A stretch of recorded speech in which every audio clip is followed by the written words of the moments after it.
ರಾಜ್ಯ ಸರ್ಕಾರ ಇವಿಎಂ ಅಂದರೆ ಎಲೆಕ್ಟ್ರಾನಿಕ್ ವೋಟಿಂಗ್ ಮಷಿನ್ಗೆ ಸೆಡ್ಡು ಹೊಡೆದಿದೆ.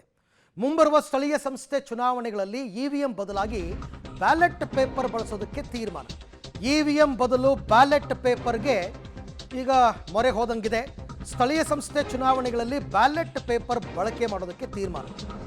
ಬ್ಯಾಲೆಟ್ ಪೇಪರ್ ಮೂಲಕ ಚುನಾವಣೆಗೆ ಈಗ ಅನುಮೋದನೆಯನ್ನು ಕೊಡಲಾಗಿದೆ. ಸಚಿವ ಸಂಪುಟ ಸಭೆಯಲ್ಲಿ ಈ ಮಹತ್ವದ ನಿರ್ಣಯವನ್ನು ಕೈಗೊಳ್ಳಲಾಗಿದೆ. ಬ್ಯಾಲೆಟ್ ಪೇಪರ್ ಮೂಲಕ ಚುನಾವಣೆ ನಡೆಸಬೇಕು ಅಂತ ರಾಜ್ಯ ಚುನಾವಣಾ ಆಯೋಗಕ್ಕೆ ಶಿಫಾರಸನ್ನು ಮಾಡುವ ತೀರ್ಮಾನವನ್ನು ಸಚಿವ ಸಂಪುಟ ಸಭೆ ತಗೊಂಡಿದೆ. ಆದರೆ ಸ್ಥಳೀಯ ಸಂಸ್ಥೆ ಚುನಾವಣೆಗಳಿಗೆ ಮಾತ್ರ ಇದು ಅನ್ವಯ. ಅಗತ್ಯ ಕಾನೂನು ತಿದ್ದುಪಡಿಗೆ ಕ್ಯಾಬಿನೆಟ್ ಈಗ ಶಿಫಾರಸನ್ನು ಮಾಡಿದೆ. ಕ್ಯಾಬಿನೆಟ್ ಸಭೆ ಬಳಿಕ ಕಾನೂನು ಸಚಿವ ಎಚ್ ಕೆ ಪಾಟೀಲ್ ಅವರು ಈ ಮಾಹಿತಿಯನ್ನು ಕೊಟ್ಟಿದ್ದಾರೆ. ದೇಶದಲ್ಲಿ ಇವಿಎಂ ಅನ್ನು ಚಾಲೆಂಜ್ ಮಾಡ್ತಾ ಇರುವ ಕಾಂಗ್ರೆಸ್ ರಾಜ್ಯದಲ್ಲಿ ಬ್ಯಾಲೆಟ್ ಪೇಪರ್ ಮೊರೆ ಹೋಗ್ತಾ ಇದೆ. ಸ್ಥಳೀಯ ಸಂಸ್ಥೆಗಳ ಚುನಾವಣೆಗಳಲ್ಲಿ ಇವಿಎಂ ಬದಲು ಬ್ಯಾಲೆಟ್ ಪೇಪರ್ ಬಳಸೋದಕ್ಕೆ ಮುಂದಾಗಿದೆ.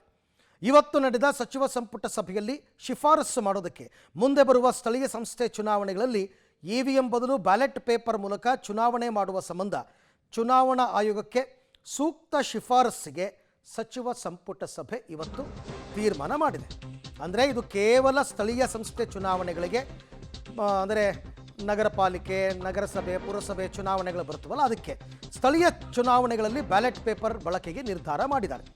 ಈ ಬಗ್ಗೆ ಚುನಾವಣಾ ಆಯೋಗಕ್ಕೆ ಶಿಫಾರಸು ಮಾಡೋದಕ್ಕೆ ತೀರ್ಮಾನವನ್ನು ಕೈಗೊಳ್ಳಲಾಗಿದೆ. ಮೂಡಾ ಪ್ರಕರಣದಲ್ಲಿ ಸಿಎಂ ಕುಟುಂಬಕ್ಕೆ ಕ್ಲೀನ್ ಚಿಟ್ ಸಿಕ್ಕಿದೆ. ಅಂದರೆ ಏನೇನು ತೀರ್ಮಾನ ತಗೊಂಡಿದ್ದಾರೆ ಸಂಪುಟ ಸಭೆಯಲ್ಲಿ ಅಂತ.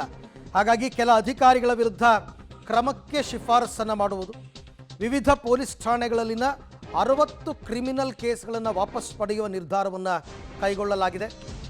ರೈತರು, ವಿದ್ಯಾರ್ಥಿಗಳ ಮೇಲೆ ದಾಖಲಾದಂತಹ ಕೆಲವು ಪ್ರಕರಣಗಳನ್ನು ವಾಪಸ್ ಪಡೆಯುವ ತೀರ್ಮಾನವನ್ನು ಕೈಗೊಂಡಿದ್ದಾರೆ. ಇನ್ನು ಕನಕಪುರದಲ್ಲಿ, ಅಂದರೆ DCM ಸ್ವಕ್ಷೇತ್ರ ಕನಕಪುರದಲ್ಲಿ ರಾಜೀವ್ ಗಾಂಧಿ ವೈದ್ಯಕೀಯ ಕಾಲೇಜು ತರೋದಕ್ಕೆ ನಿರ್ಧಾರವನ್ನು ಮಾಡಲಾಗಿದೆ. ಆಮೇಲೆ ಬೆಂಗಳೂರಿನಲ್ಲಿ ಮತ್ತೆರಡು ಡಬಲ್ ಡೆಕ್ಕರ್ ರಸ್ತೆ ನಿರ್ಮಾಣ ಮಾಡೋದಕ್ಕೆ ತೀರ್ಮಾನ ಕೈಗೊಂಡಿದ್ದಾರೆ. ಮತ್ತೆರಡು ಡಬಲ್ ಡೆಕ್ಕರ್ ರಸ್ತೆ, JP ನಗರ 4ನೇ ಹಂತದಿಂದ ಹೆಬ್ಬಾಳದವರೆಗೆ ಒಂದು, ಹೊಸಹಳ್ಳಿಯಿಂದ ಕಡಬಗೆರೆವರೆಗೆ ಇನ್ನೊಂದು ಡಬಲ್ ಡೆಕ್ಕರ್ ರಸ್ತೆ. ಒಟ್ಟು 37 ಕಿಲೋಮೀಟರ್ ಡಬಲ್ ಡೆಕ್ಕರ್ ರಸ್ತೆ ನಿರ್ಮಾಣ ಮಾಡೋದಕ್ಕೆ, ಅಂದರೆ ಟ್ರಾಫಿಕ್ ಕಂಜೆಷನ್ ಕಡಿಮೆ ಆಗುತ್ತೆ ಅನ್ನೋ ತೀರ್ಮಾನ. 9,700 ಕೋಟಿ ವೆಚ್ಚದಲ್ಲಿ ಈ ರಸ್ತೆ ನಿರ್ಮಾಣಕ್ಕೆ ಅನುಮೋದನೆ ಸಿಕ್ಕಿದೆ. ಮುಂಬರುವ ಎಲ್ಲ ಸ್ಥಳೀಯ ಸಂಸ್ಥೆಗಳಲ್ಲಿ EVM ಬದಲಿಗೆ ಬ್ಯಾಲೆಟ್ ಪೇಪರ್, ಮತಪತ್ರದ ಮೂಲಕ ಚುನಾವಣೆಯನ್ನು ಮಾಡೋದಕ್ಕೆ ಶಿಫಾರಸು ಮಾಡಬೇಕು ಅಂಥೇಳಿ ರಾಜ್ಯ ಸಚಿವ ಸಂಪುಟ ನಿರ್ಣಯ ಮಾಡಿತು. ಇಲ್ಲಿವರೆಗೆ the procedure what was followed earlier, ನಾವು ಅಸೆಂಬ್ಲಿ ಚುನಾವಣೆಯಿಂದ ತೊಗೊಂಡ್ಬಿಡ್ತಿದ್ವಿ, ಅದನ್ನು ಮತದಾರ ಪಟ್ಟಿ ಅಂತ ಹಿಡಿತಿದ್ವಿ. ಈಗ ಅವ್ರು ಯಾವ ಬೇಸ್ ಬೇಕೋ ಅವರು ಆ ಬೇಸ್ ಹಿಡ್ಕೋಬೋದು. ಅದನ್ನು ಸಂಪೂರ್ಣ ಪರಿಷ್ಕರಣೆ ಮಾಡೋದು, ಸಂಪೂರ್ಣ ತಿದ್ದುಪಡಿ ಮಾಡೋದು,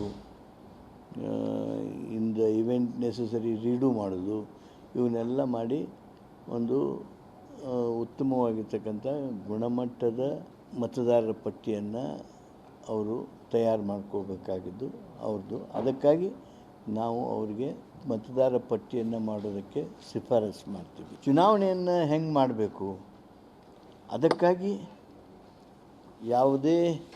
ಯಾವ ಪದ್ಧತಿಯೊಳಗೆ ಮಾಡಬೇಕು ಅನ್ನೋದ್ರ ಬಗ್ಗೆನೂ ನಾವು ಶಿಫಾರಸು ಮಾಡ್ತೀವಿ. ಈ ಒಂದು ಪ್ರಕ್ರಿಯೆಯೊಳಗೆ ನಾವು ಅಗತ್ಯವಾಗಿರ್ತಕ್ಕಂಥ ಕೆಲವು